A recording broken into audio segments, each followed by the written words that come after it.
Here's an interesting story. I'm Tyrone Bowman. This is Tyrone Bowman Tonight. This is talking about celebrity net worth.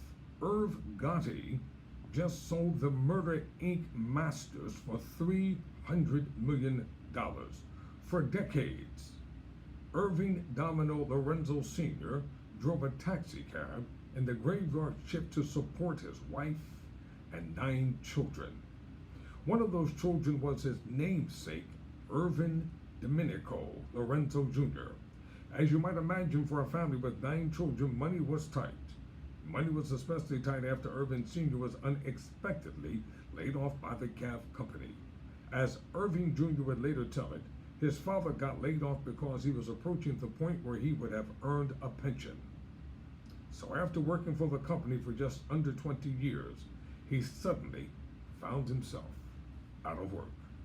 To make extra money for himself and the family, Irving Jr. began getting mixed up in the street life, selling drugs around the neighborhood. The bad news is he got caught eventually. The good news is the rest set him on a straight path. Irving Jr. gave up dealing to focus on music, hip-hop specifically. In the early 1990s, Irving Jr. used his neighborhood connection to scout for up-and-coming hip-hop talent. He developed a solid reputation in the industry, and by the mid-1990s, was producing tracks and bringing his best up-and-comers to Russell Simmons' record label, Def Jam. One of those up-and-comers was Jay-Z. In 1996, Irv helped produce Jay-Z's debut album, Reasonable Doubt. During one of these recording sessions, Jay-Z suggested Irving Lorenzo choose a new last name, something griftier, something that connoted power and wealth. The last name Jay-Z suggested was Gotti, in homage to the gangster John Gotti, and thus Irving Domenico Lorenzo Jr. became Irv Gotti. The next artist Irv Gotti brought to Def Jam was named Earl Simmons. Earl was signed and was soon working side by side with Irv to produce a debut album. That debut album, It's Dark and Hell is Hot, was released in May 1998. I can't make this stuff up, all right? I just reported. That artist is better known by his stage name, DMX. R.I.P. DMX. Off the success of DMX, Irv Gotti got what he long wanted, a label of his own. In 1999, Irv and his brother Chris co-founded Murder Inc. Records in exchange for $3 million in startup capital. They, Def Jam, also received 50% ownership in the company. One of Murder Inc.'s first signings was a rapper named Jeffrey Atkins, better known as Ja Rule. Rule's debut album, Veni Vidi Vesusi, was released on June 1st, 1999. That album featured the breakout hit Holla Holla.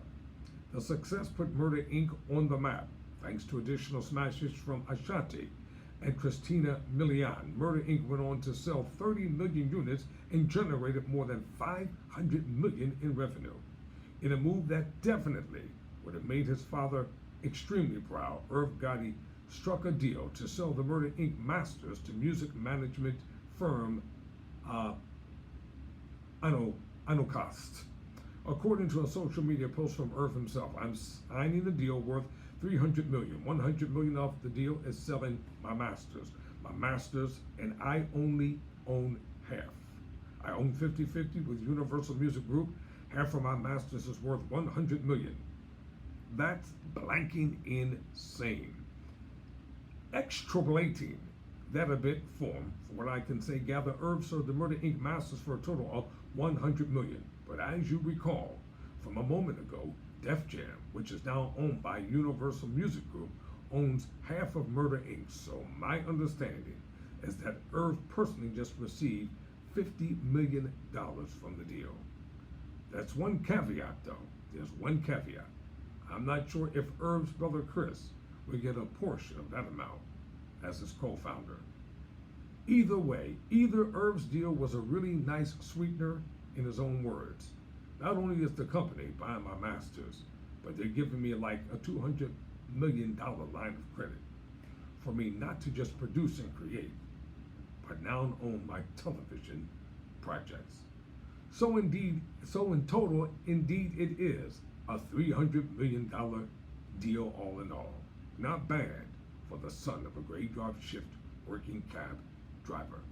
Never surrender, never quit. I'm Tyrone Bowman.